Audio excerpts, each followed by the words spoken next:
ঢাকা শহরে একই সাথে বাস করে তিন শ্রেণীর মানুষ। তিন জগতের এই তিন শ্রেণীর মানুষের জীবন গল্প আলাদা, কিন্তু একটি দুর্ঘটনায় তিন শ্রেণী হয় মুখোমুখি। এমন গল্পেই আলোক হাসান নির্মাণ করেছেন ত্রিভুজ ওয়েব ফিল্ম। কবে মুক্তি পাবে সিনেমাটি? আমি একটা অসামাজিক প্রাণী। শহরের জীবন গল্পে ঘটনার পরম্পরায় মুখোমুখি তিন দম্পতি। যে তিন দম্পতির চরিত্রে অভিনয় করেছেন শাহরিয়ার নাজিম জয়, আনিকা কবির শখ, সোহেল মণ্ডল, মৌসুমী মৌ এবং ইমতিয়াজ বর্ষণ, ফারিন খান।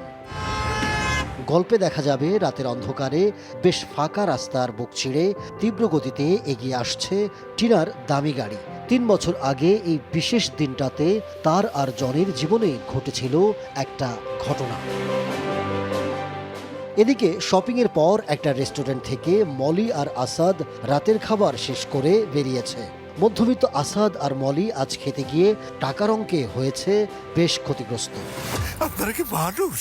অন্যদিকে চম্পা আজ সকাল থেকেই সেই রেস্টুরেন্টের আশেপাশে বিক্রি করছে ফুল। তার জামাই মালেক রিক্সা চালায়। এমনিতে প্রতিদিন একটা মালা চম্পা ঘরে নিয়ে ফেরে। যে যত দামি দিতে চায় না কেন, শেষ মালাটা সে মালেকের জন্য রেখে দেয়। এ রাতেই একটা ঘটনা তিন দম্পতিকে মেলায় এক সূত্রে। আলোক হাসানের পরিচালনায় এভাবেই এগিয়ে চলে ত্রিভুজ সিনেমার গল্প। সিনেমাটি দীপ্ত প্লেতে মুক্তি পাচ্ছে 10 October. Ahmed Tauquir, showbiz tonight.